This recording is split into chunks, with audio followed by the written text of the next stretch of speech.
আপনারা শুনছেন অনু audio films.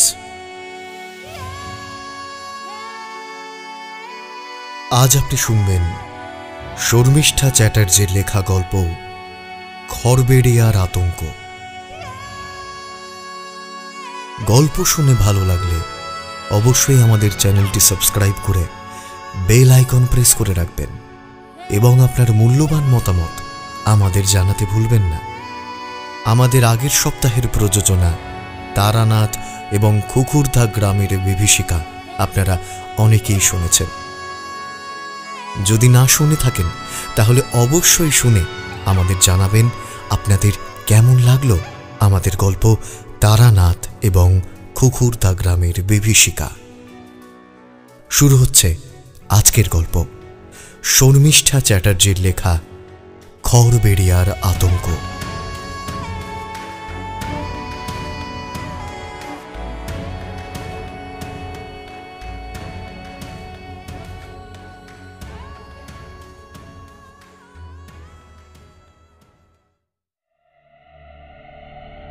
বাবা বাবা তুমি মালিনীকে ছেড়ে দাও বাবা, আমি ওকে খুব ভালোবাসি বাবা। আমি মালিনীকে ছাড়া আর কাউকে বিয়ে করতে পারবো না বাবা। আমি আর কাউকে বিয়ে করতে পারবো না। আমাদের যে 7 জন্মের সম্পর্ক বাবা। বাবা ওকে ছেড়ে দাও বাবা। বাবা বাবা ওকে ছেড়ে দাও। চুপ কর শৈবাল। ওই মাগে বামন হয়ে চাঁদে হাত দিয়েছে। ওর এই সমাজে বেঁচে থাকার কোনো অধিকার নেই। তুই বড় লোকের ছেলে হয়ে সমাজের নিচু জাতের একটা বেদের মেয়েকে বিয়ে করবি, আমি তা কখনোই হতে দেব না। ওই মেয়ে বেঁচে থাকলে তোর জীবনে আবার ফিরে আসবে, তাই ওকে বাঁচিয়ে রেখে লাভ নেই। ওকে মেরে ফেলাই ভালো। মোড়ল চন্দ্রনাথ শৈবালকে এই কথা বলে তার পোষা লিঠেলগুলোর দিকে তাকিয়ে বলে ওঠে, ওরা এই মাগের গায়ে কেরোসিন তেল ঢেলে ওকে জ্বালিয়ে দে। ও যদি বেঁচে থাকে তাহলে ও আবার আমার ছেলের জীবনে ফিরে আসবে।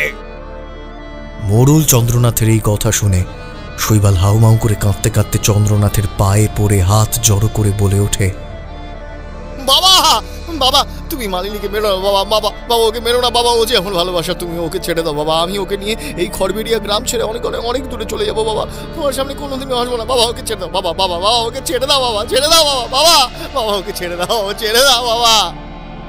শৈবালের কথায় চন্দ্রনাথ ও তার পোষা লিঠেলগুলো কোনো কর্ণপাত না করে মালিনীর গায়ে কেরোসিন তেল ঢেলে আগুন ধরিয়ে দেয়।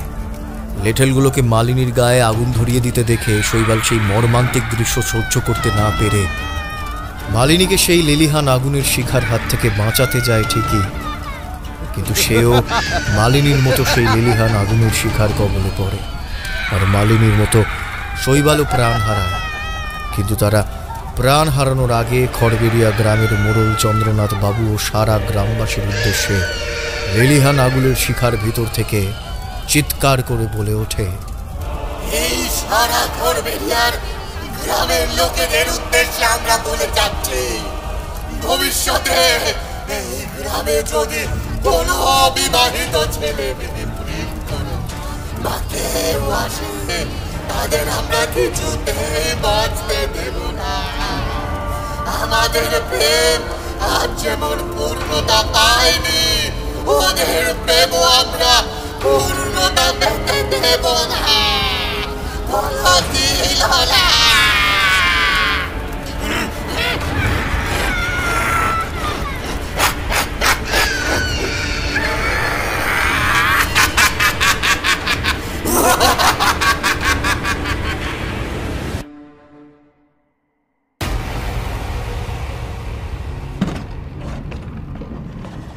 বড় মোটা কাঁচের দরজাটা খুলে 2-3টে সিঁড়ি পেরিয়ে অফিসের সামনে লম্বা লনটা দিয়ে হেঁটে ঝাঁ চকচকে অফিসের সামনে ছোট টিনের চালার চায়ের দোকানটার সামনে তনিমা এসে দাঁড়াতেই তার হাতে ফোনটা বেজে ওঠে।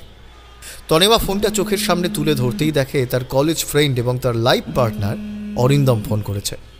ফোনের স্ক্রিনের ওপর অরিন্দমের নামটা দেখেই তনিমা ফোনটা রিসিভ করতেই ফোনের ওপার থেকে অরিন্দম বলে ওঠে, হ্যালো হ্যালো হ্যাঁ তনিমা, তুই কি অফিসের কোনো কাজে ব্যস্ত আছিস? এখন একটু সময় করে কি কথা বলতে পারবি? ফোনের ওপার থেকে অরিন্দমের এই কথা শুনে তনিমা বলে ওঠে, না না, আমি অফিসের সমস্ত কাজ সেরে এক্ষুনি বেরোলাম অফিস থেকে। বল কি বলবি? ও আচ্ছা, শোন না, আমাদের পাড়ার 3 মাথার মোড়ে যে কফি শপটা রয়েছে, হ্যাঁ ওই কফি শপে এখন একবার আসতে পারবি? কেন রে, কিছু কি দরকার আছে? হ্যাঁ দরকার আছে বলেই তো তোকে ডাকছি। প্লিজ একটু একটু কষ্ট করে আয় না রে। আচ্ছা আসছি, তুই একটু ওয়েট কর। তনিমা এই কথা বলে ফোনটা কেটে দেয়।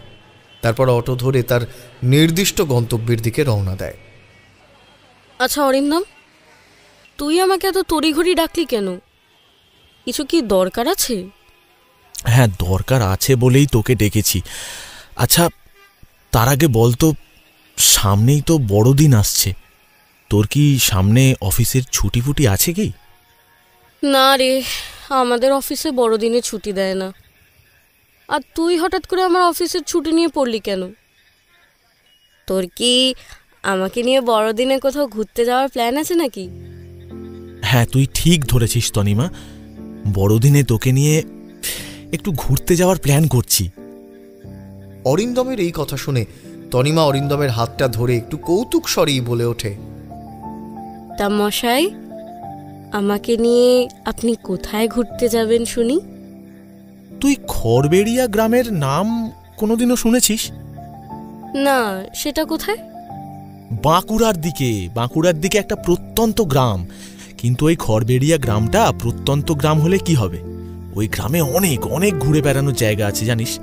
আর তুই চিন্তা করিস না, আমি আর তুই একা ঘুরতে যাচ্ছি না, আমাদের সঙ্গে আরো 2 জন যাচ্ছে। এই কে কে রে? বৈশাখী ও সার্থক। আচ্ছা আচ্ছা এবারে তুই বলতো তনিমা, তুই কি 3 দিনের জন্য অফিসের ছুটি ম্যানেজ করতে পারবি? দেখ না করে আমাদের সঙ্গে ঘুরতে যেতে পারবি কিনা। আর তুই চিন্তা করিস না, আমরা ওইখানে বেশি দিন থাকবো না। 24 তারিখ ভোরবেলায় শিয়ালদা থেকে ট্রেন ধরবো, আর 24 তারিখ ধর ওইখানে পৌঁছাতে দুপুর হয়ে যাবে, প্রায় হ্যাঁ দুপুরই হয়ে যাবে। 25 আর 26 তারিখটা রাতে ওখানে কাটাবো, আর 27 তারিখ ভোরবেলায় আবার ফিরে আসবো। দেখ যদি রাজি থাকিস বল, আমি তাহলে ঘুরতে যাওয়ার সব অ্যারেঞ্জমেন্টগুলো করে ফেলবো। অরিন্দমের মুখে ঘুরতে যাওয়ার প্রস্তাবটা শুনে তনিমা তার সঙ্গে যেতে রাজি হয়ে যায় সঙ্গে সঙ্গেই।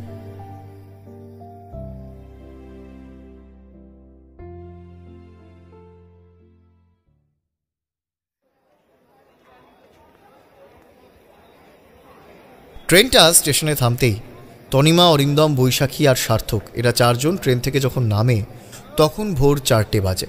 স্টেশনের চারদিকটা ঘুটঘুটে অন্ধকার, সেই সঙ্গে পৌষ মাসের কনকনে ঠান্ডা হাওয়া বইছে, যা শরীরের ভিতরের প্রতিটা শিরা উপশিরা কাঁটার মতো তীব্রভাবে ফুটিয়ে দিচ্ছে। বৈশাখী অন্ধকার স্টেশনের চারিদিকে তাকাতে তাকাতে বলে ওঠে, এই অরিন্দম, স্টেশন থেকে আমরা যে রিসর্টটায় থাকবো, ওই রিসর্টটা কত দূরে রে? বৈশাখীর প্রশ্ন শুনে অরিন্দম ফোনের গুগল ম্যাপ দেখতে দেখতে বলে, বেশি দূর নয়, মাত্র আধ ঘন্টা 15 মিনিটের হাঁটা পথ। আর তোরা এখন যতই রিক্সা বা টোটো বা অটোতে যেতে চাস না কেন, আর এই এত ভোরবেলায় মনে হয় কোনো অটো বা টোটো এসব কিছু পাবো না, আমাদের সেই হেঁটেই যেতে হবে। অরিন্দমের কথা শুনে তনিমা অন্ধকার স্টেশনের চারিদিকে তাকায়।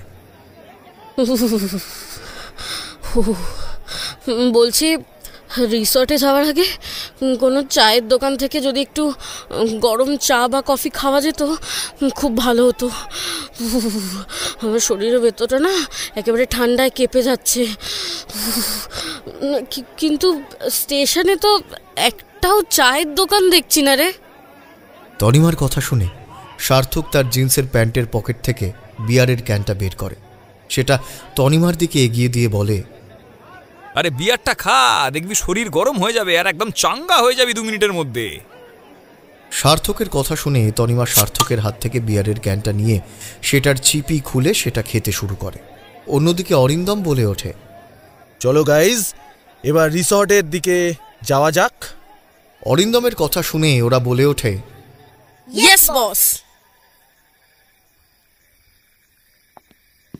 এরপর ওরা 4 জন অন্ধকার স্টেশন পেরিয়ে গ্রামের আলো আঁধারির কাঁচা রাস্তা দিয়ে গল্প করতে করতে হাঁটতে থাকে। বৈশাখী গল্প করতে করতে হঠাৎ তার মনে হয় তাদের পেছন পেছন কেউ যেন আসছে। বৈশাখীর এই রকম মনে হতেই সে পিছন ফিরে তাকিয়ে দেখে একটা বিশ্রী কদাকার দেখতে ছেলে আর মেয়ে নগ্ন অবস্থায় তাদের চারজনের দিকে ঘষ্টাতে ঘষ্টাতে এগিয়ে আসছে। নগ্ন ছেলেটার পিঠের ওপর নগ্ন মেয়েটা এমনভাবে বসে আছে যে নগ্ন মেয়েটার বুকের ওপর ঝুলে থাকা স্তনযুগল ছেলেটার পিঠের ওপর স্পর্শ করে আছে। বিশ্রী কদাকার নগ্ন ছেলে আর মেয়েটা অন্ধকার গ্রামের রাস্তার মধ্যে ওইভাবে ঘষ্টাতে ঘষ্টাতে হামাগুড়ি দিয়ে এগিয়ে আসছে দেখে বৈশাখী ভয়ে চিৎকার করে বলে ওঠে, এই এই দেখ, আমাদের পিছনে ওরা কারা যেন ঘষ্টাতে ঘষ্টাতে হামাগুড়ি দিতে দিতে এগিয়ে আসছে রে। বৈশাখীর চিৎকার শুনে ওরা তিনজন বৈশাখীর দিকে তাকিয়ে এগিয়ে গিয়ে জিজ্ঞেস করে, কি হয়েছে রে বৈশাখী? তুই অন্ধকার রাস্তার মাঝখানে দাঁড়িয়ে এইভাবে চিৎকার করছিস কেন? বৈশাখী তখন ভয়ে তনিমাকে জড়িয়ে ধরে বলে, আমি যখন তোদের সঙ্গে গল্প করতে করতে হাঁটছিলাম না, হঠাৎ করেই পিছন দিক থেকে একটা খসখস করে আওয়াজ শুনতে পাই। পিছন দিক থেকে ওই আওয়াজটা ভেসে আসতেই আমি পিছন ফিরতে ইচ্ছা দেখি না,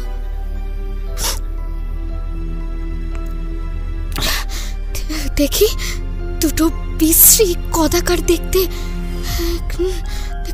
নগ্ন ছেলে আর একটা মেয়ে, তাদের লাল জ্বলন্ত ক্রুদ্ধ দৃষ্টি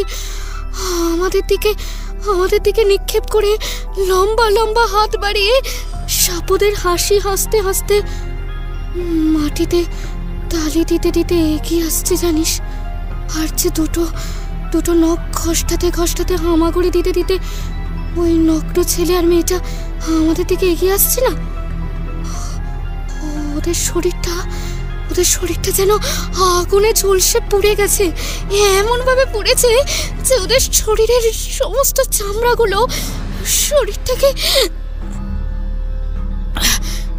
থেকে পুরো খসে খসে চলছে। বৈশাখীর মুখে এই কথা শুনে তিনজনই হো হো করে হেসে ওঠে। ওদের হাসতে দেখে বৈশাখী জিজ্ঞাসা করে শুকনো মুখে, এই আমার কথাটা শুনে তোদের হাসি পেল? হ্যাঁ, তোরা হো হো করে হাসছিস কেন রে? আমি যা দেখেছি তোদেরকে তো তাই বলেছি। তোরাও পিছনে ফিরে তাকিয়ে দেখ না, আমার কথা যদি বিশ্বাস না হয় তাকিয়ে দেখ একবার। বৈশাখীর কথা শুনে সার্থক তার গুটখা খাওয়া লাল দাঁতগুলো বের করে ই করে হাসতে হাসতে বলে, আমাদের পিছনে কোথায় নগ্ন ছেলে মেয়ে ঘষ্টাতে ঘষ্টাতে হামাগুড়ি দিতে দিতে আসছে, তাকিয়ে একবার দেখ। আমাদের পিছনে কেউ নেই, কানার মতো ভুল দেখেছিস, তোর চোখটা মায়ের ভোগে গেছে। সার্থকের কথা শুনে বৈশাখী সঙ্গে সঙ্গে পিছন ফিরে তাকিয়ে দেখে তাদের পিছন পিছন কোনো নগ্ন ছেলে মেয়ে ঘষ্টাতে ঘষ্টাতে হামাগুড়ি দিতে দিতে এগিয়ে আসছে না। তাদের পেছনে কেউ নেই, পুরো রাস্তাটা ফাঁকা। বৈশাখী পিছন ফিরে ছেলে মেয়ে দুটোকে রাস্তার মাঝখানে দেখতে না পেয়ে অবাক গলায় বলে ওঠে, কি রে, আমি তো একটু আগেও ওই ছেলে মেয়ে দুটোকে ওইভাবে রাস্তার মাঝখানে হামাগুড়ি দিতে দিতে আমাদের দিকে এগিয়ে আসতে দেখলাম। হ্যাঁ, কোথায় গেল এর মধ্যেই? বৈশাখীর কথায় ওরা তিনজন পাত্তা না দিয়ে অরিন্দম একটু এবার রেগে গিয়েই বলে ওঠে, এই এই এই তুই আমাদের সঙ্গে রিসর্টে যাবি না এই রাস্তায় দাঁড়িয়ে এইভাবে ন্যাকামো মারবি? তোকে কিন্তু এবার রাস্তার মাঝখানে ফেলে রেখে চলে যাব। অরিন্দমের কাছে ধমক খেয়ে বৈশাখী আর কথা না বলে বন্ধুদের সঙ্গে রিসর্টের উদ্দেশ্যে রওনা দেয়। এরপর ওরা চারজন হাঁটতে হাঁটতে আধ ঘন্টার মধ্যে উঁচু পাঁচিল আর নানা ধরনের গাছপালা ঘেরা একটা দুতলা বাগান বাড়ির সামনে এসে দাঁড়াতেই অরিন্দম বলে ওঠে, এই যে গাইজ, আমরা কুঞ্জমালা রিসর্টে চলে এসেছি। আমরা 2 দিন 2 রাত এই রিসর্টে থাকবো। চল এবার ভিতরে চল। এরপর ওরা চারজন রিসর্টের ভেতরে ঢুকে দেখে পুরো রিসর্টটা নানা ধরনের বড় বড় গাছপালায় ঘেরা। এছাড়া এই রিসর্টটা অন্যান্য রিসর্টের থেকে আলাদা, কারণ এখানে কলকাতা শহরের মতো বড় বড় বিল্ডিং নেই। এখানে থাকার জন্য ছোট ছোট খড়ের ছাউনি নানা ধরনের ডিজাইন করা রয়েছে এবং সেই প্রত্যেকটা ঘরের পাশে ছোট ছোট বাগান রয়েছে। সেই বাগানে আবার নানা ধরনের ফুল ফুটে রয়েছে। পুরো রিসর্টটা গ্রাম্য আদলে তৈরি। এরপর ওরা রিসর্টে ঢুকে রিসেপশনে গিয়ে নিজেদের ঘর বুকিংয়ের কথা বলতেই রিসেপশনে থাকা এক মধ্যবয়স্ক ভদ্রলোক ওদের চারজনকে দেখে প্রশ্ন করে ওঠে, আচ্ছা, আপনারা যদি কিছু মনে না করেন একটা প্রশ্ন করতে পারি? রিসেপশনের মধ্যবয়স্ক ভদ্রলোকটির এই কথা শুনে সার্থক বলে ওঠে, কি প্রশ্ন করবেন করুন। আচ্ছা, আপনারা কি মানে স্বামী স্ত্রী না প্রেমিক প্রেমিকা একটু বলবেন? মধ্যবয়স্ক ভদ্রলোকটির এই কথা শুনে অরিন্দমের ভুরু দুটো কুঁচকে যায় এবং বলে ওঠে, হঠাৎ আপনি এই প্রশ্ন করছেন কেন স্যার? দরকার আছে বলেই বলছি, প্লিজ একটু বলুন না। আমরা প্রেমিক প্রেমিকা, এক কথায় বলতে পারেন আমরা প্রি ওয়েডিং হানিমুন করতে এসেছি। অরিন্দমের মুখের এই কথা শুনে রিসেপশনের মধ্যবয়স্ক ভদ্রলোক বলে ওঠেন, ও আপনারা প্রেমিক প্রেমিকা, কিন্তু প্রেমিক প্রেমিকাদের তো এই রিসর্টে একসঙ্গে এক ঘরে থাকার যে নিয়ম নেই। মধ্যবয়স্ক ভদ্রলোকটির এই কথা শুনে তনিমা ভ্রু কুঁচকে বলে ওঠে, মানে কাপলদের এই রিসোর্টে একসাথে থাকার নিয়ম নেই কেন? কিছু কি কারণ আছে? তনিমার প্রশ্ন শুনে রিসেপশনের মধ্যবয়স্ক ভদ্রলোকটি একটু এদিক ওদিক তাকিয়ে ভয় মিশ্রিত কণ্ঠে বলে ওঠে, হ্যাঁ, কারণ আছে বলেই বলছি। এই গ্রামের এই রিসর্টে কোনো প্রেমিক প্রেমিকা একসঙ্গে এক ঘরে রাত কাটালে ওরা যে মেরে ফেলে, ওরা যে কোনো প্রেমিক প্রেমিকাকে এই গ্রামে একসঙ্গে থাকতে দেয় না।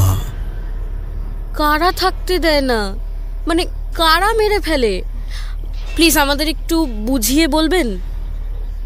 তনিমার কথা শুনে রিসেপশনের মধ্যবয়স্ক ভদ্রলোক কিছু হয়তো বলতে যাচ্ছিলেন, ঠিক সেই সময় সার্থক খিঁচিয়ে মিচিয়ে বলে ওঠে, এই তনিমা, লোকটা গাঁজা খেয়ে ভাট বকছে, ওর কথায় কান দিস না। সারা রাত ট্রেন জার্নি করে শরীর খুব ক্লান্ত লাগছে, চ ঘরে গিয়ে বিশ্রাম নেবো, চ সবাই চল তো। সার্থকের এই কথা শুনে অরিন্দম তাল দেয়। এরপর ওরা চারজন রিসেপশনের ভদ্রলোকটির থেকে যে যার নিজেদের ঘর বুঝে নিয়ে তাড়াতাড়ি সেখানে চলে যায়। তনিমা রিসেপশন থেকে বেরিয়ে রিসর্টের খোলা লন পেরিয়ে অরিন্দমের সঙ্গে নিজেদের ঘরের দিকে যাচ্ছিল।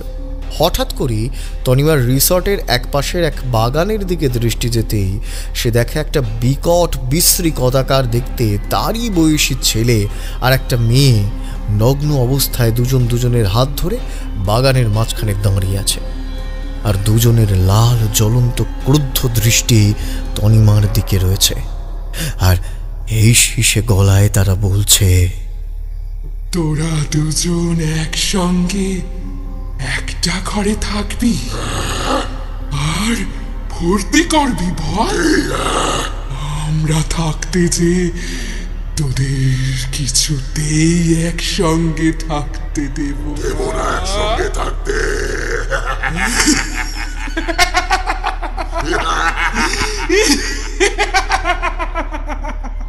পিশাচ পিশাচিনী দুটো এই কথা বলার সঙ্গে সঙ্গেই বাগানের অন্ধকার ঘন কুয়াশার মধ্যে সাদা ধোঁয়ার মতো কুণ্ডুলি পাকিয়ে কোথায় যে অদৃশ্য হয়ে গেল তা তনিমা দেখতে পেল না ঠিকই, কিন্তু পিশাচ পিশাচিনী দুটোর এই কথা শুনে তনিমা কেমন যেন হকচকিয়ে যায় এবং সে মন্ত্রমুগ্ধের মতো অন্ধকার কুয়াশাচ্ছন্ন বাগানের দিকে কিছু একটা দেখবার জন্য এগিয়ে যাচ্ছিল। ঠিক সেই সময় অরিন্দম ডেকে ওঠে, এই তনিমা, বাগানের দিকে কি করতে যাচ্ছিস? আয় ঘরে আয়। অরিন্দমের ডাক কানে যেতেই তনিমার সম্বিত ফেরে এবং সে তখন তাড়াতাড়ি করে অরিন্দমের সঙ্গে ঘরে ঢুকে যায়। তনিমা অরিন্দমের সঙ্গে ঘরে ঢোকার সময় খেয়াল করল না যে সে যখন অরিন্দমের সঙ্গে ঘরে ঢুকতে যাচ্ছিল ঠিক তার পিছনে দুটো লম্বা কালো ছায়ামূর্তি দাঁড়িয়েছিল এবং একটা লাল জ্বলন্ত ক্রুদ্ধ দৃষ্টি নিয়ে তাদের দুজনকে ঘরে ঢুকতে দেখে একটা নীরব হাসি হাসছিল, যে হাসির মধ্যে কোনো আওয়াজ ছিল না।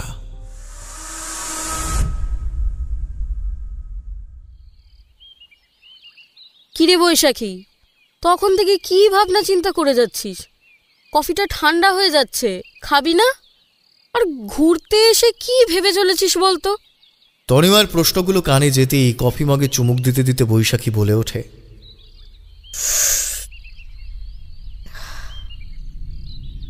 জানিস তনিমা, গতকাল ভোর রাতে না আমার সঙ্গে একটা অদ্ভুত ঘটনা ঘটেছে। কি ঘটনা ঘটেছে রে তোর সঙ্গে গতকাল ভোর রাতে? সারা রাত ট্রেন জার্নি করার পর আমি আর সার্থক এতটাই ক্লান্ত ছিলাম যে কাল আমরা রুমে ঢোকার সঙ্গে সঙ্গেই জামা কাপড় ছেড়ে ঘুমিয়ে পড়ি। কিন্তু জানিস, সার্থক ঘুমিয়ে পড়লেও আমার যেন কিছু একটা প্রবলেম হচ্ছিল। আমি কিছুতেই আমার চোখে ঘুম আসছিল না। চোখটা বন্ধ করলেই আমার মনে হচ্ছিল আমাদের বিছানার চারপাশে কে যেন সমানে ঘুরে বেড়াচ্ছে। আর ওই ফিসফিস করে কথা বললে যেরকম লাগে ওরকম করেই কি যেন একটা কথা বলছে।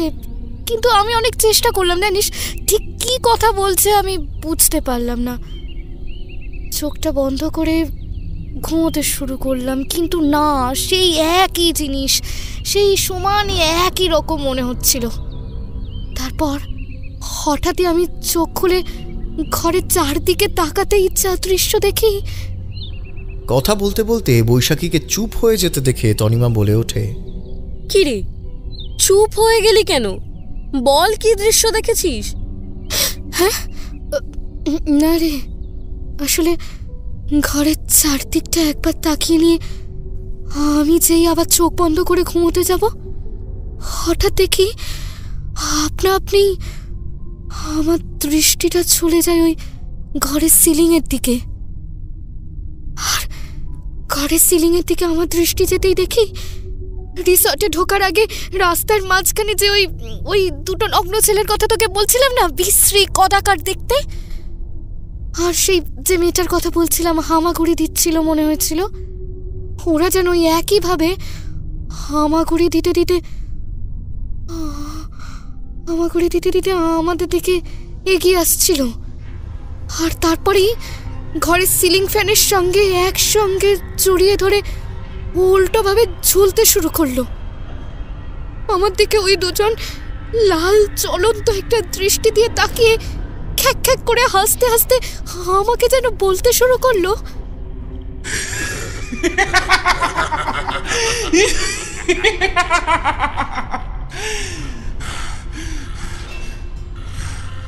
কি ভেবেছিস তুই? তোরা দুজন একসঙ্গে একটা ঘরে থাকবি আর ফুর্তি করবি? আমরা থাকতে তোদের কিছুতেই একসঙ্গে থাকতে দেব না।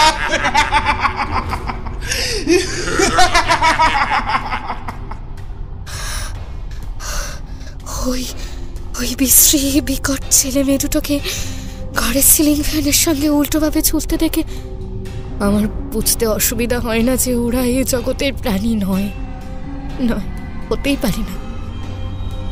ওরা অন্য জগতের প্রাণী। ঘরের মধ্যে এরকম একটা গা শিরশির করা ভয়ঙ্কর দৃশ্য। আমি যে সার্থককে ডাকতে যাব, হঠাৎ দেখি ওই পিশাচিনী দুটো ঘরের সিলিং ফ্যান থেকে এক লাফে পড়ে মাটির তলার মধ্যে কোথায় যেন মিলিয়ে গেল। আমি আর ওদের দেখতে পাইনি রে, চোখের নিমেষের মধ্যে কোথায় যেন অদৃশ্য হয়ে গেল। বৈশাখীর মুখে গতকাল রাতের ওই ঘটনা শুনে তনিমা সঙ্গে সঙ্গে গতকাল ভোর রাতে অরিন্দমের সঙ্গে ঘরে ঢোকার সময় ঘরের বাগানের সামনে ওই ভয়ঙ্কর দৃশ্য এবং ওই পিশাচিনী দুটোর কথা মনে পড়তেই তনিমার সারা শরীরটা ভয়ে শিরশির করে উঠলেও তার সেই ভয়টাও সে গতকাল ভোর রাতে কি দৃশ্য দেখেছে সেই সব কথা বৈশাখীর সামনে প্রকাশ না করে তনিমা বৈশাখীকে কিছু একটা বলতে যাচ্ছিল। আর হঠাৎ সেই সময়ে তনিমার ঘর থেকে অরিন্দমের একটা বিকট চিৎকারের আওয়াজ শোনা যায়। তনিমার ঘরের বাথরুম থেকে অরিন্দমের বিকট চিৎকারের আওয়াজ শোনা যেতেই তনিমা আর বৈশাখী দুজনের দিকে তাকায়। তারপর তারা দুজন বেশি দেরি করে না, ঘরের ভিতরে ঢুকে বাথরুমের দিকে ছুটে যেতেই দেখে বাথরুমের মেঝেতে অরিন্দম হাত পা ছড়িয়ে পড়ে আছে। সে তীব্র ব্যথা যন্ত্রণায় কোঁকাচ্ছে আর তার সারা শরীর বিভিন্ন জায়গায় বড় বড় নখের আঁচড়ে ছড়ে গেছে, কেটে গেছে। অরিন্দমকে বাথরুমের মেঝেতে পড়ে থাকতে দেখে আর ব্যথা যন্ত্রণায় ওইভাবে কোঁকাতে দেখে তনিমা সঙ্গে সঙ্গে ছুটে অরিন্দমের কাছে যায় ও অরিন্দমকে বাথরুমের মেঝের ওপর থেকে তুলতে তুলতে তনিমা বলতে থাকে, অরিন্দম, অরিন্দম, তুমি বাথরুমের মধ্যে পড়ে গেলে কিভাবে? তনিমার প্রশ্ন শুনে অরিন্দম তনিমার উপর ভর দিয়ে বাথরুমের মেঝে ছেড়ে উঠতে উঠতে যন্ত্রণা মাখানো গলায় বলে, আরে শ্যাম্পু করে আমি শাওয়ারের তলায় দাঁড়িয়ে যখন স্নান করছিলাম না, হঠাৎ স্নান করতে করতে আমার মনে হলো আমার পিঠে কে যেন খুব আলতো করে হাত দিয়ে সুড়সুড়ি দিচ্ছে। আমার এইরকম বার তিনেক মনে হতে আমি পিছন ফিরে তাকাই, কিন্তু কাউকে দেখতে পাই না। এরপর আমার স্নান করা শেষ হলে আমি যেই শাওয়ারটা বন্ধ করতে যাব, হঠাৎ সেই সময় পিছন থেকে একটা গোঙানির আওয়াজ আমার কানে ভেসে আসতেই আমি পিছন ফিরে তাকিয়ে দেখি বিশ্রী বিকট কদাকার আগুনে পুড়ে যাওয়া দেখতে একটি মেয়ে আমার ঠিক সামনে দাঁড়িয়ে আছে, আর আমার দিকে তাকিয়ে কেমন যেন খিলখিল করে বিশ্রীভাবে হাসছে। মেয়েটাকে ওইভাবে বাথরুমের মধ্যে আমার সামনে দাঁড়িয়ে বিশ্রীভাবে খিলখিল করে হাসতে দেখে আমি তখন রেগে গিয়ে জিজ্ঞাসা করি, আপনি কে? আপনি আমার বাথরুমের মধ্যে ঢুকলেন কি করে? আমার এই প্রশ্ন শুনে মেয়েটা সঙ্গে সঙ্গে আমার উপর ঝাঁপিয়ে পড়ে। মেয়েটা আমার উপর ঝাঁপিয়ে পড়তেই আমি তাল সামলাতে না পেরে বাথরুমের মেঝেতে চিৎপাত হয়ে পড়ে যাই। আর পড়ে যেতেই মেয়েটা আমার বুকের উপর বসে ওর হাতের বড় বড় ধারালো নখযুক্ত হাত দিয়ে আমার সারা শরীরে খামচাতে শুরু করে। ভয়ঙ্কর বিভৎস রূপধারী মেয়েটাকে ওইভাবে খামচাতে দেখে আমি আমার আসন্ন মৃত্যু মেয়েটির হাতে ঘনিয়ে আসছে দেখে আমি সঙ্গে সঙ্গে গায়ত্রী ও কালী মন্ত্র জপ করতে শুরু করলাম। আর যেই শুরু করলাম দেখি ধীরে ধীরে ওই পিশাচিনী সাদা ধোঁয়ার মতো কুণ্ডলি পাকিয়ে কোথায় যেন অদৃশ্য হয়ে গেল সঙ্গে সঙ্গে। অরিন্দমের এই কথা শেষ হতেই বৈশাখী ভয় মিশ্রিত কাঁপা কাঁপা গলায় তনিমার উদ্দেশ্যে বলে ওঠে, তনিমা, আমি একটা কথা বলছি তোদের দুজনকে। তোরা দুজন কিন্তু আমার কথায় প্লিজ কিছু মনে করিস না, হ্যাঁ? বলছি এই গ্রামটা না আমার মনে হয় খুব একটা ভালো না। এই গ্রামে ঢোকার পর থেকেই আমার গাটা না সারাক্ষণ ভারী ভারী হয়ে আছে, সেই সঙ্গে সারাক্ষণ কেমন গাটা ছমছম করছে। এই গ্রামে এমন কিছু না একটা কিছু আছে রে, বিশ্বাস কর। আমি ভালো কথা বলছি, দেখ, আমরা যদি নিজেদের ভালো চেয়ে থাকি না, আমাদের না এই গ্রাম ছেড়ে চলে যাওয়া উচিত। শোন না, চলে যাই না আমরা। দেখ, এরপর যদি আমাদের সঙ্গে কিছু খারাপ কিছু ঘটে যায়, হ্যাঁ, সেটা তো আমাদের জন্য ভালো হবে না, বল? তখন তো আমাদের ওই হাত কামড়ানো ছাড়া আর কিছুই করার উপায় থাকবে না। কি করব আমরা তখন, বল? বৈশাখীর এই কথা শুনে অরিন্দম তার সারা শরীরে কেটে যাওয়া রক্তের ফোঁটাগুলো তুলো দিয়ে মুছতে মুছতে বলে,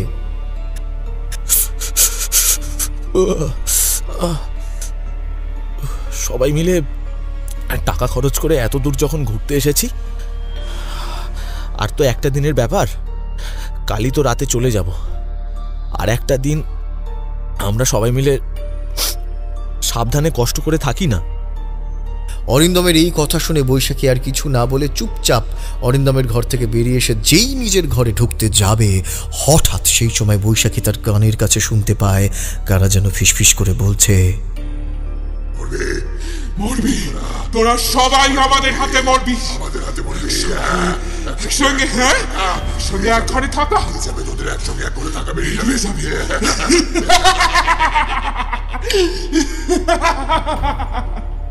কানের কাছে এইরকম হিস হিসে স্বরে কথাগুলো ভেসে আসতেই বৈশাখী পিছন ফিরে এইদিক সেদিক দেখবার চেষ্টা করে কথাগুলো তার কানের কাছে কে বলল।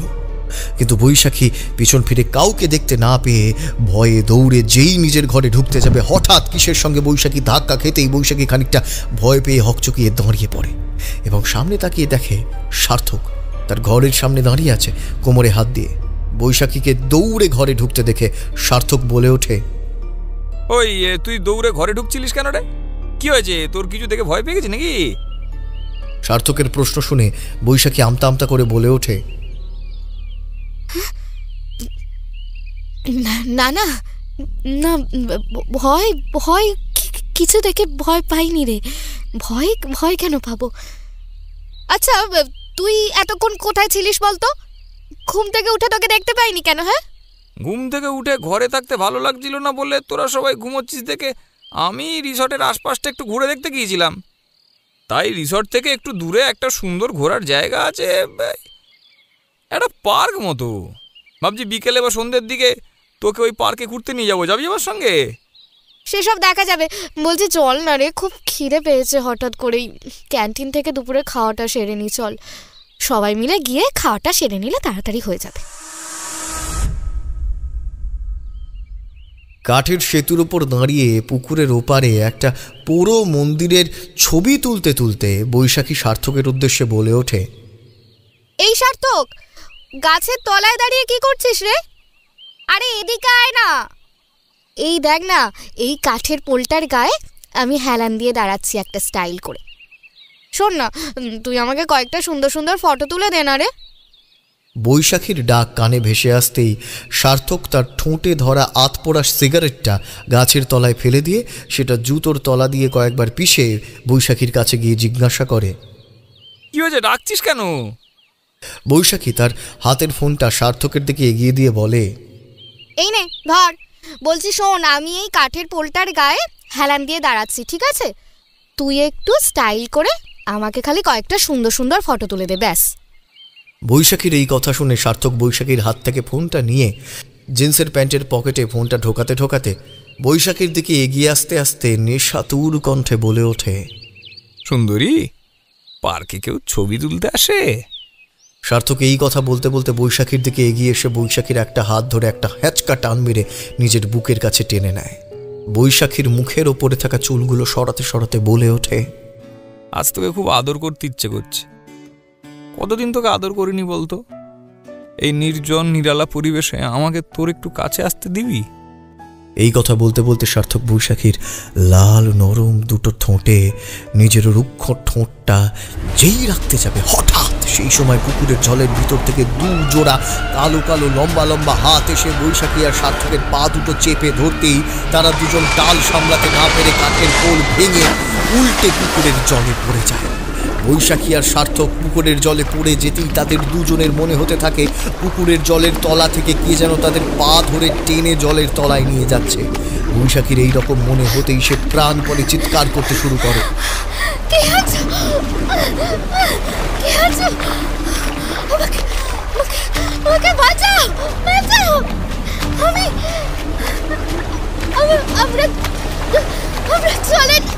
জলে ডুবে যাচ্ছি, পুকুরে কে আছো, বাঁচাও! জলে ডুবে যাচ্ছি আমরা, বাঁচাও বাঁচাও! কিন্তু বৈশাখীর চিৎকারের আওয়াজ গ্রামের কারুর কান অব্দি পৌঁছয় না। এরপর তারা দুজন বেশ কিছুক্ষণ ধরে পুকুরের জলের মধ্যে দাপাদাপি আর চিৎকার করার পর একসময় তাদের শরীরটা পুকুরের জলের মধ্যে রসগোল্লার মতো টুপ করে ডুবে যায়।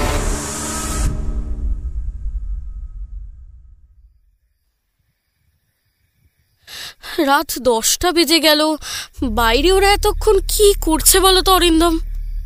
ঘরের মধ্যে পায়চারি করতে করতে আর বৈশাখীকে ফোন করতে করতে তনিমা অরিন্দমকে এই প্রশ্ন করতেই অরিন্দম চিন্তিত গলায় একটু রাগত কণ্ঠেই বলে ওঠে, জানি না রে, ওরা এতক্ষণ ধরে বাইরে কি করছে। ঘুরতে আসার সময় সার্থককে বারবার বলে দিয়েছিলাম আমরা ঘুরতে এসে যেখানেই ঘুরি না কেন রাত 9:30টার মধ্যে আমরা কিন্তু হোটেলে ফিরবই। কিন্তু এখন দেখ রাত 10টা বেজে গেছে, ওর পাত্তাই নেই। বৈশাখীকে নিয়ে বাইরে কি করছে কে জানে।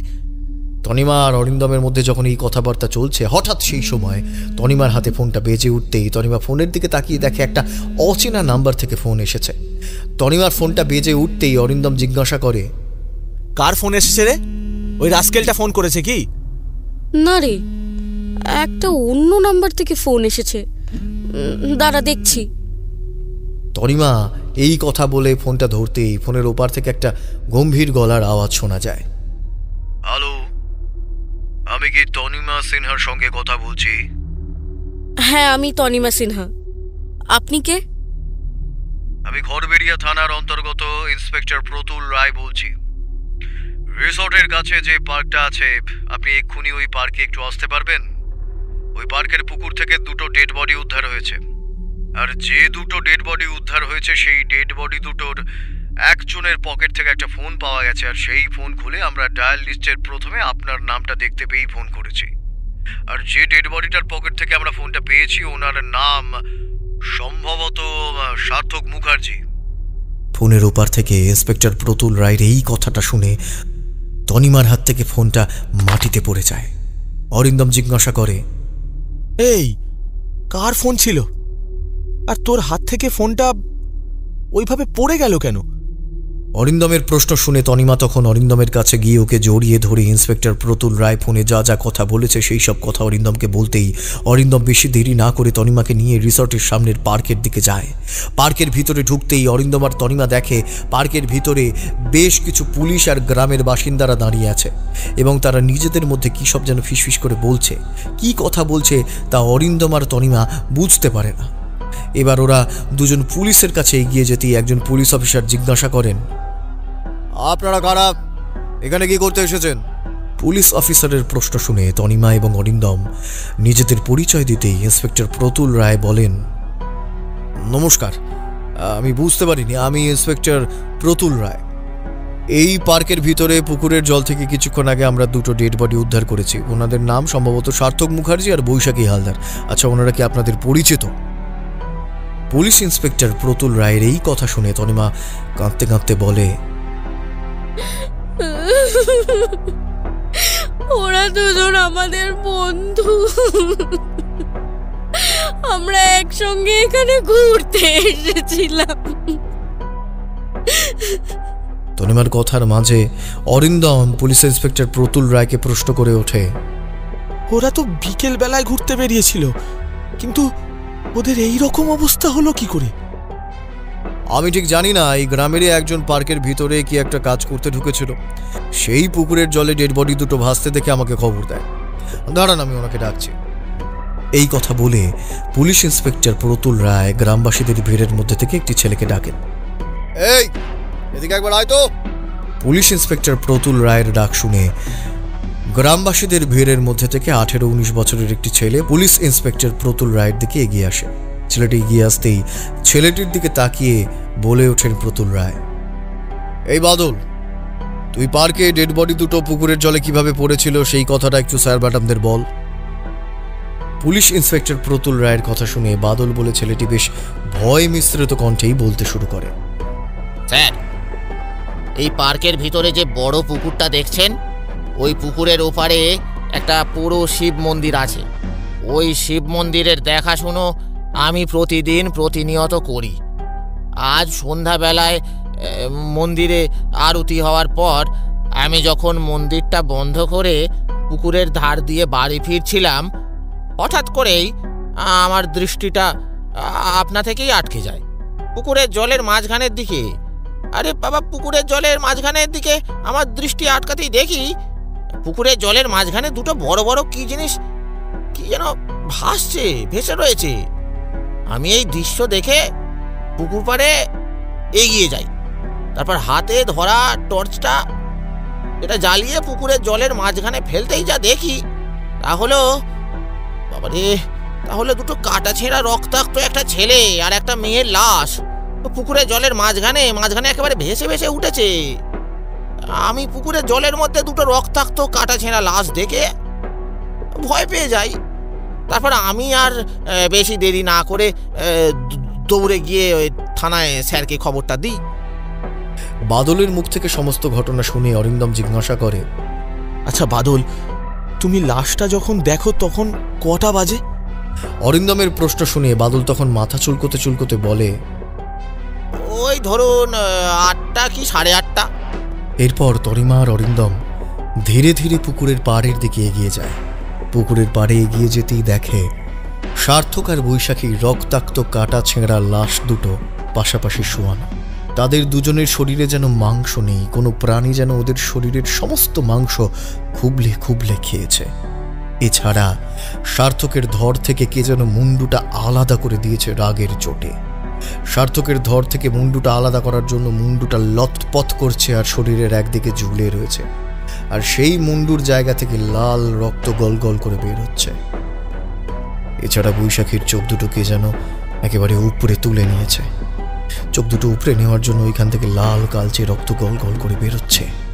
সার্থক আর বৈশাখীর ভয়ঙ্কর বিভৎস মৃতদেহের অবস্থা অরিন্দম আর তনিমা সহ্য করতে না পেরে ওইখান থেকে বেরিয়ে রিসর্টের দিকে পা বাড়াতে যাবে, ঠিক সেই সময় ওদের পেছন থেকে কে যেন বলে ওঠে, আপনারা যদি নিজেদের ভালো চান তাহলে আজ এখনই এই মুহূর্তে আপনারা এই গ্রাম ছেড়ে চলে যান। ওরা কিন্তু আপনাদের পাশাপাশি আছে, ওরা আপনাদের কিছুতেই ছাড়বে না।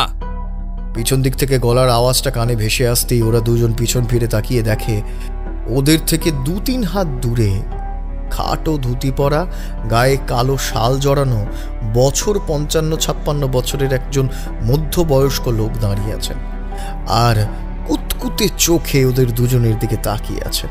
মধ্যবয়স্ক লোকটার কথা শুনে অরিন্দম জিজ্ঞাসা করে, কারা আমাদের আশেপাশে আছে? কারা কারা আছে আমাদের আশেপাশে? কারা আমাদের ছাড়বে না? অরিন্দমের প্রশ্ন শুনে মধ্যবয়স্ক লোকটা বলে ওঠে, শৈবাল আর মালিনী।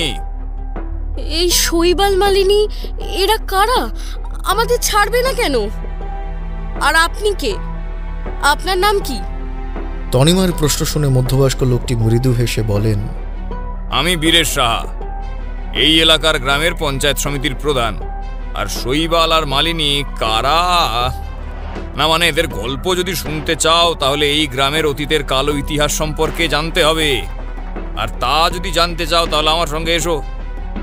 এই কথা বলে বীরেশ সাহা অরিন্দম আর তনিমাকে নিয়ে পার্ক থেকে বেরিয়ে গ্রামের আলো আঁধারি অন্ধকারের পথ দিয়ে কিছুটা হেঁটে একটা টিনের চালওয়ালা ঘরের সামনে এসে দাঁড়ান। তারপর সেই বাড়ির দরজা খুলে ওদের দুজনকে নিয়ে সেই বাড়ির ভিতর ঢুকতে ঢুকতে বলেন, এই হলো গিয়ে খড়বেড়িয়া গ্রামের পঞ্চায়েত সমিতি। এই সমিতিতে প্রতিদিন গ্রামে নানা ধরনের অফিসিয়াল কাজকর্ম হয়।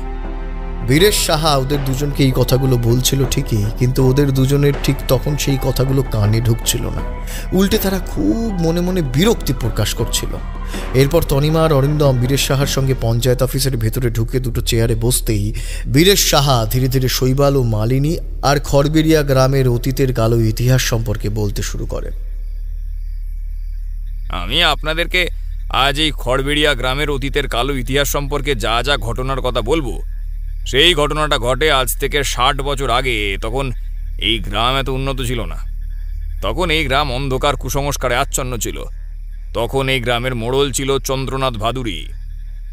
উনি এই গ্রামের মোড়ল হলে কি হবে, উনি খুব রাশভারী আর দাম্ভিক অহংকারী প্রকৃতির মানুষ ছিলেন। ওনার ভয়ে এই গ্রামের সমস্ত লোকেরা বাঘে গরুতে এক ঘাটে জল খাওয়ার মতো অবস্থা হয়েছিল। কারণ ওনার জমিতে এই গ্রামের যেসব চাষিরা কাজ করত, সেই সব চাষিরা মাসের প্রথমে বা শেষে যদি খাজনা দিতে না পারত, তাহলে ওই শয়তান মোড়ল চন্দ্রনাথ ভাদুরী তাদের উপর খুব নির্মমভাবে অত্যাচার করত। তার এই নির্মম অত্যাচারের ভয়ে এই গ্রামের অনেক চাষি এই গ্রাম ছেড়ে চলে গিয়েছিল। এই চন্দ্রনাথ ভাদুরী যতটা রাশভারী দাম্ভিক অহংকার প্রকৃতির মানুষ ছিলেন, তার ছেলে শৈবাল ছিল একেবারে উল্টো প্রকৃতির। চন্দ্রনাথ ভাদুরীর ছেলে শৈবাল, সে খুব সহজ সরল সাদাসিধে একেবারে নিরহংকার মানুষ ছিলেন। গ্রামের গরিব লোকেদের খুব সাহায্য করতেন। সেই সঙ্গে গ্রামের গরিব বাচ্চাদের এই গ্রামের একটা জায়গায় ছোট মাটির কুঁড়ে ঘর বানিয়ে সেই কুঁড়ে ঘরে বিনা পয়সায় পড়াতেন। এইভাবে ভালো মন্দে মিশিয়ে গ্রামের মানুষগুলো মোড়ল চন্দ্রনাথ ভাদুরী আর তার ছেলে শৈবালের সঙ্গে ভালোই দিন কাটাচ্ছিল। হঠাৎ করেই এই গ্রামের শেষ প্রান্তে এক বেদের পরিবার এসে বাসা বাঁধে। সেই বেদের পরিবারে এক মেয়ে ও তার মা বাবা ছিল। তা মেয়েটির নাম ছিল মালিনী। এই মালিনীকে একদম রাজকন্যার মতো দেখতে ছিল। যেমন তার ফর্সা দুধে আলতা গায়ের রং, সেই রকম তার কালো ঘন মেঘবরণ কোচকানো কোচকানো লম্বা চুল আর চোখ দুটো টানা টানা। তার মুখশ্রী পান পাতার মতো গোল। মালিনী তার মা বাবার সঙ্গে এই গ্রামে আসার পর প্রতি রবিবার মোড়ল চন্দ্রনাথ ভাদুরীর বাড়িতে মালিনীর বাবার সাথে সাপের খেলা দেখাতে যেত। এবং মোড়লের বাড়িতে সাপের খেলা দেখানোর সময় গ্রামের লোকজন মোড়লের বাড়িতে ভিড় করে আসত। মূলত মালিনী আর তার বাবার সাপের খেলা দেখবার জন্যই এই ভিড় হতো। মালিনীর বাবা শম্ভু যখন সাপের খেলা দেখাতো, তখন মালিনী খুব সুন্দর করে বিন বাজাতো এবং মালিনীর বিন বাজানোর তালে তালে সেই সমস্ত পোষা সাপগুলো খুব সুন্দরভাবে নাচত। মালিনী আর তার বাবা আমাদের আশেপাশের গ্রামগুলিতে সাপের খেলা দেখিয়ে যা টাকা রোজগার করতেন তাতে ওদের সংসার দিব্যি হেসে গেলে চলে যেত। মালিনী আর তার বাবা নানান জায়গায় সাপের খেলা দেখিয়ে বেশ ভালোভাবেই ওদের সুখে সংসার করছিলেন, কিন্তু ভগবান সব সুখ মালিনী আর তার পরিবারের কপালে লেখেনি। মালিনী আর তার বাবা প্রত্যেক রবিবার যখন চন্দ্রনাথ ভাদুরীর বাড়িতে, মানে আমাদের মোড়ল মশাইয়ের বাড়িতে সাপের খেলা দেখাতে যেত, তখন হঠাৎ করেই মোড়লের ছেলে শৈবাল মালিনীর ওই অসাধারণ রূপে মুগ্ধ হয়ে মালিনীর প্রেমে পড়ে যায়। এবং মালিনীকে প্রথমে শৈবাল প্রেমের প্রস্তাব দিলেও মালিনী প্রথমে শৈবালের প্রেমের প্রস্তাব মানে না, পরে শৈবালের জোড়াজুড়িতে মালিনী শৈবালের প্রেমের প্রস্তাব মেনে নিতে বাধ্য হয়। এরপর তারা দুজন লুকিয়ে চুরিয়ে মোড়ল চন্দ্রনাথ ভাদুরীর চোখের আড়ালে দেখা করত।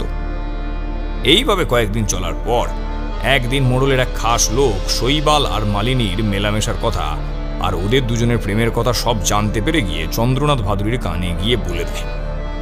তা সেই কথা প্রথমে চন্দ্রনাথ ভাদুরী বিশ্বাস করেন না, কিন্তু কদিন পর মোড়লের বাড়িতে দুর্গাপুজো যখন ছিল, সেই দুর্গাপুজোর অষ্টমীর দিন সন্ধ্যাবেলায় সন্ধ্যারতি চলাকালীন চন্দ্রনাথ শৈবালকে আরতি চলাকালীন বাড়িতে দেখতে না পেয়ে একটা চন্দ্রনাথের মনে শৈবালকে নিয়ে একটা সন্দেহ জাগে।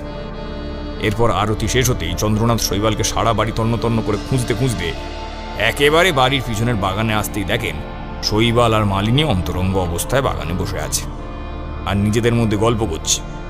চন্দ্রনাথ শৈবালকে একটা গরিব বেদের মেয়ের সঙ্গে প্রেম করতে দেখে তার মাথায় আগুন জ্বলে ওঠে একেবারে। সে চিৎকার করে ওঠে, মালিনীকে উদ্দেশ্য করে বলে, বামন হয়ে তুই চাঁদ ধরতে হাত বাড়িয়েছিস, লজ্জা করে না? চন্দ্রনাথ এই কথা বলে মালিনী আর শৈবালের দিকে ছুটে যায় আর মালিনীর চুলের মুঠি ধরে টানতে টানতে বাড়ির যেখানে দুর্গাপুজো হচ্ছিল সেইখানে সবার সামনে নিয়ে এসে ফেলে। তারপর একটা মোটা লাঠি দিয়ে বেদম প্রহার শুরু করে। মালিনীকে মারতে মারতে বলতে থাকে, লজ্জা করে না? একটা বেদের মেয়ে হয়ে একটা বড় লোকের ছেলের দিকে হাত বাড়িয়েছিস। তুই আজ এখনই এই গ্রাম আর আমার ছেলের জীবন ছেড়ে চলে যাবে। যদি না যাস তাহলে আমার থেকে খারাপ কেউ হবে না। তা চন্দ্রনাথ ভাদুরীর এই কথা শুনে শৈবাল চন্দ্রনাথের পায়ে পড়ে কাঁদতে শুরু করে। বাবা বাবা, তুমি মালিনীকে মেরো না, ও যে আমার ভালোবাসা, তুই ওকে ছেড়ে দাও বাবা। বাবা, ওকে নিয়ে আমি করবেরিয়া গ্রাম ছেড়ে অনেক অনেক দূরে চলে যাবো বাবা। তুমি শোনো, আমি অনেক দূরে চলে যাবো, তোমার সামনে আমি কোনোদিন আসবো না বাবা। বাবা বাবা, ওকে ছেড়ে দাও বাবা, মালিনীকে মেরো না বাবা। কিন্তু শৈবালের এই কথা চন্দ্রনাথ বাবুর কানে গেল না ঠিকই, তবে দুর্গাপুজোর অষ্টমীর সন্ধ্যারতির সময় মোড়লের যে সমস্ত খাস লোকের উপস্থিত ছিলেন তারা সবাই চন্দ্রনাথের উদ্দেশ্যে বলে ওঠেন, মোড়ল মশাই, এই বেদের মেয়েকে যতই এই গ্রাম থেকে তাড়িয়ে দিন না কেন, এরা কিন্তু নানা ধরনের তন্ত্র সাধনা ও কালা জাদু জানে। ওই তন্ত্র সাধনা ও কালা জাদুর মাধ্যমে আপনার আর আপনার ছেলের ক্ষতি করতে পারে এই মেয়ে। তাই এই বেদের মেয়েকে গ্রাম ছাড়া না করে ওকে এই পৃথিবী থেকে সরিয়ে দেওয়া ভালো, তাতে আপনার আর আপনার ছেলের মঙ্গল হবে। চন্দ্রনাথ তার খাস লোকেদের এই কথা শুনে সঙ্গে সঙ্গে রাজিও হয়ে গেলেন। তারপর তার পোষা লেঠেলগুলোর দিকে তাকিয়ে রাগে গর্জন করে উঠলেন, এই বাড়ির বাইরে যে ঝাঁকড়া আম গাছটা আছে, আম গাছের সঙ্গে এই বেদের মেয়েটাকে ভালো করে মত, তারপর মেয়েটার গায়ে আচ্ছা করে কেরোসিন তেল ঢেলে ওকে আগুনে পুড়িয়ে মার। এমন ভাবে মার যাতে এই গ্রামের কোনো গরিব মেয়ে আমার ছেলের দিকে তাকানোর সাহস যেন না করে। চন্দ্রনাথের এই কথা শুনে লেঠেলগুলো টানতে টানতে মালিনীকে বাড়ির বাইরে নিয়ে যায়। তারপর আম গাছের সঙ্গে শক্ত দড়ি দিয়ে বেঁধে দেয় আর ওর গায়ে লেঠেলগুলো আচ্ছা করে বোতল বোতল কেরোসিন তেল যখন ঢালতে থাকে তখন মালিনী হাত জোর করে কাঁদতে কাঁদতে মোড়ল চন্দ্রনাথের উদ্দেশ্যে বলে, মোড়ল মশাই, আপনি আমারে ছেড়ে দেন। আমি আপনারে কথা দিচ্ছি, আমি আপনার ছেলেকে ছেড়ে আমার মা বাপরে নিয়ে অনেক অনেক দূরে চলে যাব, আর কখনো এই গ্রামে আসবনি। আপনি আমারে ছেড়ে দেন। কিন্তু কে কার কথা শোনে? লেটেলগুলো মালিনীর গায়ে কেরোসিন তেল ঢালা হয়ে গেলে জ্বলন্ত মশাল দিয়ে মালিনীর গায়ে আগুন ধরিয়ে দেয়। মালিনীর গায়ে আগুন ধরিয়ে দিতেই শৈবাল মালিনীকে বাঁচাতে ছুটে যায়। সেই লেলিহান আগুনের শিখার মধ্যে ও ঝাঁপ দেয়। তারপর সেই লেলিহান আগুনের শিখার কবলে পড়ে শৈবাল আর মালিনী দুজনেই প্রাণ হারায়। কিন্তু প্রাণ হারানোর আগে মোড়ল চন্দ্রনাথ আর এই খড়বেড়িয়া গ্রামের বাসিন্দাদের অভিশাপ দিয়ে যায়। এই সারা খড়বেড়িয়া গ্রামের লোকের উদ্দেশ্যে আমরা বলে যাচ্ছি, ভবিষ্যতে এই গ্রামে যদি কোনো অবিবাহিত ছেলে আর মেয়ে প্রেম করে বা কেউ আসে, তাদেরকে আমরা কিছুতেই বাঁচতে দেব না। আমাদের প্রেম যেমন আজ পূর্ণতা পায়নি, তেমন ওদের প্রেমও আমরা পূর্ণ হতে কিছুতেই দেব না, কিছুতেই না। শৈবাল যে এরকম একটা কাজ করতে পারে তা চন্দ্রনাথ কোনোদিনও ভাবতে পারেনি। শৈবাল আর মালিনী মারা যাওয়ার 1 মাসের মধ্যে একদিন রাতে সাপের কামড়ে চন্দ্রনাথ ভাদুড়ী মারা যায়। কিন্তু অদ্ভুত ব্যাপার হলো শীতকাল, তার উপর সমস্ত জানলা দরজা বন্ধ। তাহলে চন্দ্রনাথ বাবুর ঘরে সাপ ঢুকলো কি করে? আর সাপটা ঢোকালোই বা কে?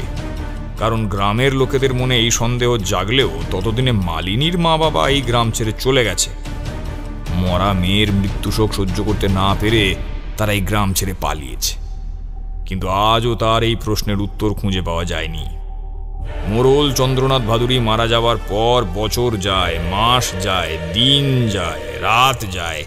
এই গ্রাম কুসংস্কারের অন্ধকার পর্দা ছিঁড়ে ধীরে ধীরে আলোর উন্নতির পথে পা বাড়ায়। কিন্তু গ্রামের এই উন্নতির সঙ্গে একটা নতুন ভৌতিক উপদ্রব শুরু হয়।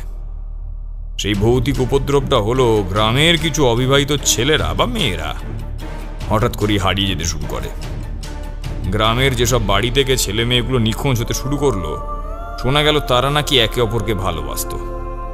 ছেলে মেয়েগুলোকে এরকম আকস্মিকভাবে নিখোঁজ হতে দেখে ছেলে ও মেয়েগুলোর বাড়ির লোকেরা প্রথম ভাবতে শুরু করে দেয় যে তারা একে অপরকে ভালোবেসেছে, তাই তারা বাড়ির লোকেদের ভয়ে কাউকে না জানিয়ে পালিয়ে হয়তো বিয়ে করে কোথাও রয়েছে, 2 দিন পরে ফিরে আসবে। কিন্তু গ্রামের লোকেদের ধারণা সম্পূর্ণ ভুল ছিল। গ্রামের ছেলে মেয়েগুলোর আকস্মিকভাবে নিখোঁজ হয়ে যাওয়ার 1 সপ্তাহ পর গ্রামের নানান জায়গায় তাদের কাটা ছেঁড়া লাশ পাওয়া যেতে থাকে। কখনো পুকুর পাড়ে, কখনো বা এই গ্রামের ঘন জঙ্গলে, আবার কখনো আরো নানান জায়গায়। ছেলে মেয়েগুলোর যখন কাটা লাশ পাওয়া যেত না, মানে ওই গ্রামের নানান জায়গা থেকে আর কি, তখন ওই ছেলে মেয়েগুলোর কাটা লাশ দেখে চেনার উপায় ছিল না যে তারা কোন বাড়ির ছেলে মেয়ে, কারণ তাদের এমন ভয়ঙ্কর বিভৎসভাবে মারা হতো। গ্রামে যখন একের পর এক এই রকম ঘটনা ঘটে চলেছে, তখন আমরা প্রথমে ভেবেছিলাম কোনো সিরিয়াল কিলার এই খুনগুলো করছে। কিন্তু ধীরে ধীরে আমাদের কাছে পুরো ব্যাপারটা পরিষ্কার হয় যে এটা কোনো সিরিয়াল কিলারের কাজ নয়, এ হলো অশরীরী প্রেতাত্মার কাজ। কারণ সিরিয়াল কিলার এরকম ভয়ঙ্কর বিভৎস বিশ্রীভাবে মারতে পারে না। গ্রামে একের পর এক অবিবাহিত ছেলে মেয়েগুলোর অশরীরী প্রেতাত্মার কবলে পড়ে মৃত্যুবরণ করতে দেখে আমাদের তখন মনে পড়ে যায় শৈবাল আর মালিনীর কথা। কারণ তারা মৃত্যুর আগে বলেছিল গ্রামের যেসব ছেলেমেয়েরা তাদের মতো প্রেমের বন্ধনে জড়িয়ে পড়বে তাদের কোনোভাবেই তারা বাঁচতে দেবে না, কারণ তাদের প্রেম পূর্ণতা পায়নি এবং তা গ্রামের লোকেদের কারণেই পায়নি। তাই তারাও গ্রামের ছেলে মেয়েদের কোনো প্রেম পূর্ণতা পেতে দেবে না, কোনো দিনও না। তাই আজও এই আধুনিক প্রযুক্তির যুগে দাঁড়িয়েও এই গ্রামে কোনো অবিবাহিত যুবক যুবতী যদি ঘুরতে এসে একসঙ্গে এক ঘরে থাকে, যদি থাকে, তাহলে তারাও ওই শৈবাল আর মালিনীর অশরীরী প্রেতাত্মার কবলে পড়ে মরে। যেমন আজ আপনারা বন্ধুরা এক ঘরে একসঙ্গে থাকতে গেছেন, আমার মনে হচ্ছে আজ আপনারাও ওদের কবলে পড়বেন। বীরেশ সাহার এই কথা শেষ হতেই হঠাৎ করে পঞ্চায়েত অফিস ঘরে কারেন্ট চলে যায়। কারেন্ট চলে যেতেই অফিস ঘরের চারদিকটা ঘুটঘুটে অন্ধকার হয়ে যায়, আর সেই সঙ্গে সারা ঘরটার মধ্যে একটা পচা আঁশটে দুর্গন্ধ বেরোতে থাকে। অন্ধকার ঘরের মধ্যে পচা আঁশটে দুর্গন্ধটা পেয়ে অরিন্দমার তনিমা নাকে হাত দিয়ে বীরেশ সাহার উদ্দেশ্যে বলে ওঠে, দাদা, ঘরের মধ্যে এত পচা আঁশটে দুর্গন্ধ বেরোচ্ছে কেন? অরিন্দমের কথা শেষ হতেই ওরা দুজন পিছন দিক থেকে শুনতে পায়, খুব একসঙ্গে সারা জীবন থাকার শখ। হ্যাঁ, খুব সঙ্গে থাকার শখ। তোদের এই শখ আমরা এক্ষুনি খুঁচিয়ে দিচ্ছি। পিছন দিক থেকে দুটো ফ্যাসফ্যাসে যান্ত্রিক গলার স্বর ভেসে আসতেই ওরা দুজন পিছন ফিরে দেখে ওদের ঠিক সামনে আগুনে ঝলসে পুড়ে যাওয়া দুটো শরীর দাঁড়িয়ে আছে, আর ওদের দুজনের দিকে লাল জ্বলন্ত ক্রুদ্ধ দৃষ্টি নিয়ে তাকিয়ে আছে, আর হাসতে হাসতে ওদের দিকে ধীর পায়ে এগিয়ে আস্তে আস্তে বলছে, খুব একসঙ্গে সারা জীবন থাকার শখ। হ্যাঁ, শখ খুঁচিয়ে দিচ্ছি দাঁড়া। এই কথা বলতে বলতে সেই ভয়ঙ্কর বিভৎস রূপধারী পিশাচিনী দুটো অরিন্দম আর তনিমার গলার টুঁটি টিপে ধরতেই ওরা দুজন চিৎকার করে বলতে থাকে, দাদা দাদা আপনি কোথায়? আপনি দয়া করে আমাদের দুজনকে পিশাচিনীর কবল থেকে বাঁচান। দাদা ওরা আমাদের মেরে ফেললো। ওদের দুজনের কাতর চিৎকার শুনে পিশাচিনী দুটো এবার হাসতে শুরু করে। তোদের এখানে কেউ বাঁচাতে আসবে না। কেউ না। আমাদের গল্প শুনছিলিস না? কেউ নয়। আমরাই বীরের সাহায্য করে ঘটনা ঘটেছে এই গ্রামের তারই গল্প শোনাচ্ছিলাম। আমরাই সেই লোক। এই কথা বলতে বলতে পিশাচিনী ওদের দিকে এগিয়ে এসে দুটো লম্বা লম্বা আগুনে ঝলসে পুড়িয়ে যাওয়া হাত দুটো দিয়ে এক টানে তনিমা আর অরিন্দমের ধর থেকে মুন্ডুটা ছিংড়ে নিতেই ওদের মুন্ডুহীন শরীরটা মাটিতে পড়ে যায়, আর কয়েক সেকেন্ড ধরে ওদের শরীরটা কিছুক্ষণ ছটপট করতে করতে তারপর সব একসময় স্থির হয়ে যায়। তনিমা অরিন্দমকে মৃত্যুর কোলে ঢলে পড়তে দেখে পিশাচিনী অরিন্দম ও তনিমার নিথর মৃতদেহটার দিকে তাকিয়ে হাসতে থাকে আর বলতে থাকে, তোদের এখানে কেউ বাঁচতে আসবে না, কেউ না। এই গ্রামে অবিবাহিত কোনো প্রেমিকা একসঙ্গে থাকতে এলে তাদের মৃত্যু আমাদের হাতেই হবে। আমাদের প্রেম যেমন পূর্ণতা পায়নি, ওদের প্রেমকেও আমরা পূর্ণ হতে দেব না।